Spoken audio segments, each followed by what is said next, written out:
vidéo qui sera le book haul du mois de juillet. Et premièrement, je ne suis pas en retard pour cette vidéo.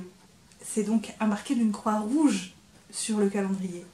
Mais je crois que le plus important, mais vraiment le plus important pour ce book haul, sachez-le, c'est que j'ai été raisonnable. Et quand je parle de raisonnable, j'ai été raisonnable en majuscule. En majuscule. Littéralement. Vous vous rappelez de ces book hauls absolument énormes, ne serait-ce que le mois de juin qui a été énorme, de ces 30, 40 livres que je pouvais m'acheter par mois. Devinez. Devinez au mois de juillet combien je me suis acheté de bouquins. En comprenant les graphiques avec, évidemment. Vous avez deviné? Non. 5. 5 livres. Oui. J'ai pas dépassé les 5 livres. J'ai pas dépassé.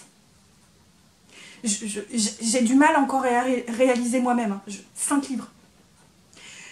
5 livres. 4 romans et un manga.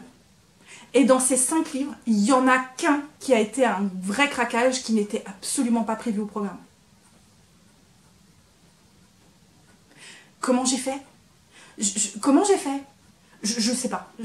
Je sais pas. Voilà. 5 livres. Cherchez pas. Je cherche encore une réponse à ma raisonnabilité en question. Je sais pas. Bref, j'en ai pas 5 à vous présenter, malgré tout j'en ai 7, puisque il s'avère qu'il y a de très longs mois, je m'étais à procurer au boulot 2 livres d'occasion que j'oubliais à chaque fois. Voilà, j'oubliais de les ramener. Là, j'ai pas oublié. J'ai pas oublié, donc ça fera 7 livres pour ce book haul. Mais dans ces 7 livres, il y en a 2 que j'ai pas acheté. 5 livres. 5 livres. Non, vous voyez ma tête, vous voyez à quel point je me remets pas de cette raisonnabilité et du fait que j'en sors finalement si peu frustrée.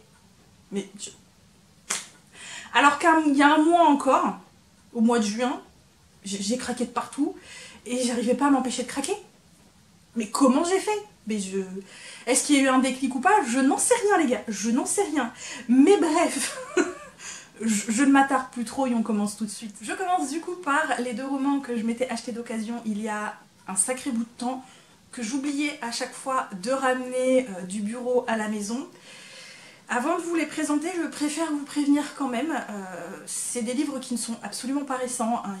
Je pense qu'ils ont une bonne vingtaine d'années.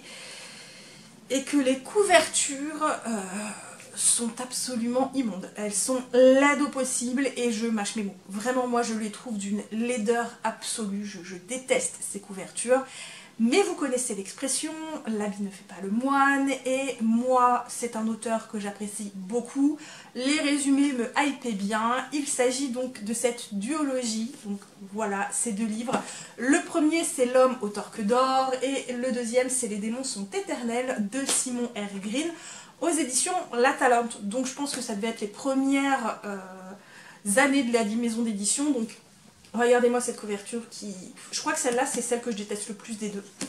Voilà, c'est laid au possible. Honnêtement, c'est laid au possible.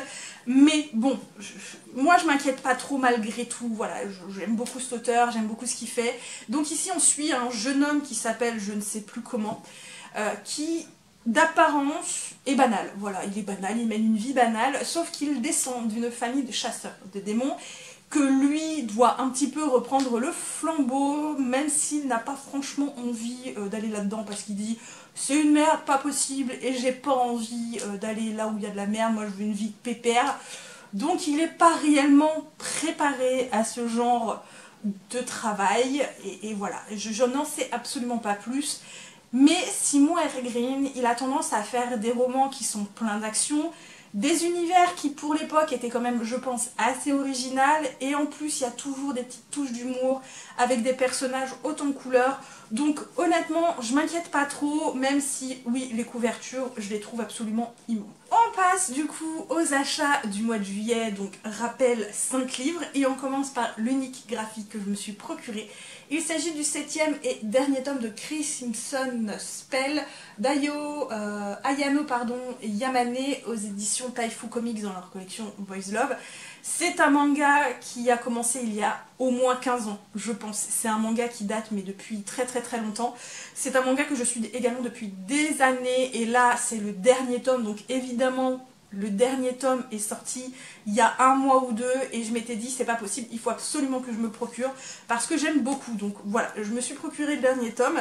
Donc ici on suit un jeune homme qui a été maudit et qui a une part de démon en lui, et donc il va fuir le royaume et laisser son frère un petit peu prendre le pouvoir pour essayer de lever la malédiction. Et donc il va faire appel à un magicien qui est très connu mais qui a des tarifs assez chers, et je vous en dis pas plus.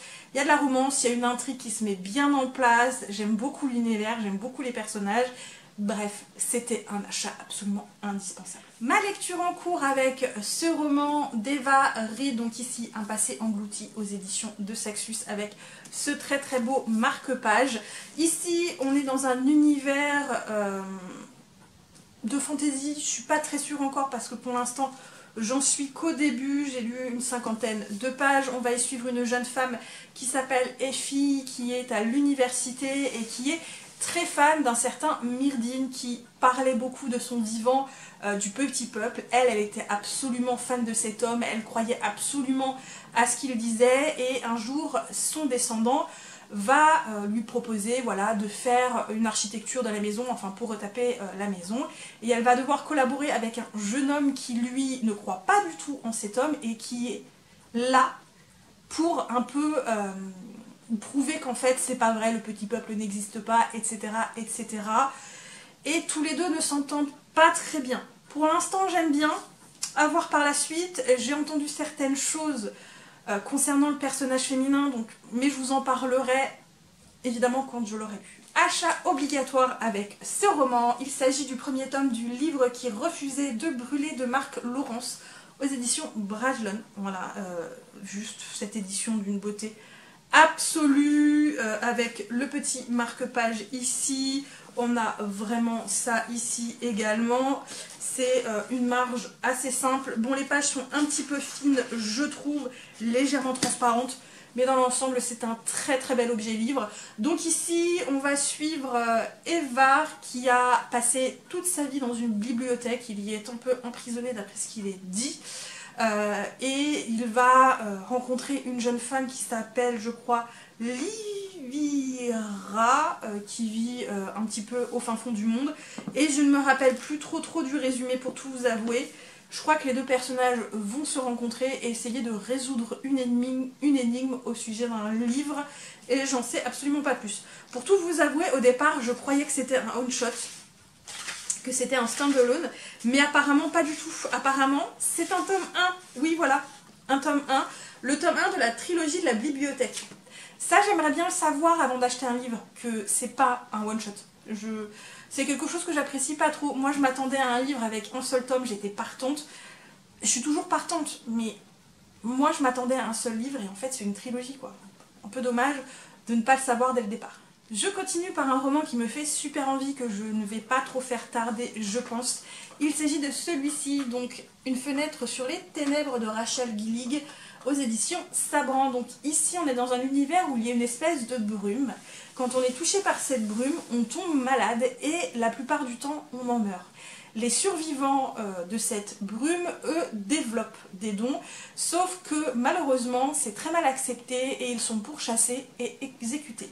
On y suit donc Elspeth qui, elle, a survécu à la brume. Elle a donc développé certains dons et elle essaie de se cacher pour ne pas être découverte et évidemment pour ne pas être exécutée, sauf qu'elle partage son corps avec une entité un petit peu étrange qui l'empêche de vivre assez discrètement. Et un jour elle va rencontrer le neveu du roi qui va lui proposer son aide pour lever la malédiction et pour essayer d'empêcher que la brume tue tout le monde. J'en sais pas plus, j'en ai entendu beaucoup de bien. Voilà, je pense que je vais l'emmener en vacances si j'ai pas le temps de le lire avant, mais j'ai trop hâte de le découvrir. Et je termine avec le craquage du mois de juillet, vraiment toute fin juillet. Je me suis dit, Émilie, tu peux te faire plaisir, t'as tenu ta ligne tout le mois de juillet. Un petit craquage, c'est pas bien grave, surtout qu'avec les points de fidélité de la librairie, je l'ai eu pour beaucoup moins cher que prévu puisque c'est un format relié qui de base coûte 25 € et là je l'ai eu pour 17,50 €. Donc ça en valait vraiment, vraiment, vraiment la peine. Il s'agit donc de celui-ci qui est Magie et Sentiments, donc les secrets de Langdown de Ariel Holz aux éditions Slalom. Donc dans ce format relié avec un effet tissé et juste magnifique. Des dorures évidemment et le jaspage qui est juste trop trop beau. Je sais pas si c'est un tome 1 ou si c'est le début d'une nouvelle saga, je sais pas, mais voilà, c'était le petit craquage du mois, sans compter que le résumé me hypait vraiment vraiment beaucoup quand je l'ai lu. Ici on va donc suivre les héritiers de la Lune et de la Terre, donc plutôt Londres si j'ai bien compris. Qui ne sont pas en bons termes. Voilà, ils ne sont pas en beaux termes. Du coup, les parents décident de marier les enfants pour essayer d'arranger un petit peu les situations. Donc, les deux fiancés apparemment s'entendent plutôt bien. Sauf que chacun d'entre eux ont un petit frère et une petite sœur qui vont se rencontrer et apparemment vont vite se rendre compte qu'il y a complot par-ci par-là et que le mariage risque de capoter s'ils ne résolvent pas le complot. Voilà. J'en sais pas plus, mais c'est pareil, il me fait super envie. La Lune et la Terre, quoi. Enfin, un mariage entre la Lune et la Terre, je trouve ça absolument génial. Donc voilà, j'ai craqué, c'était le petit craquage du mois de juillet, mais je pouvais me le permettre pour le coup. Et voilà, j'en ai du coup terminé pour ce tout petit book haul. Voilà, ce tout petit book haul dont je suis extrêmement fière, même si je réalise toujours pas et que je m'épate de voir que la vidéo est aussi courte. Voilà, j'ai du mal à m'en remettre. Hein.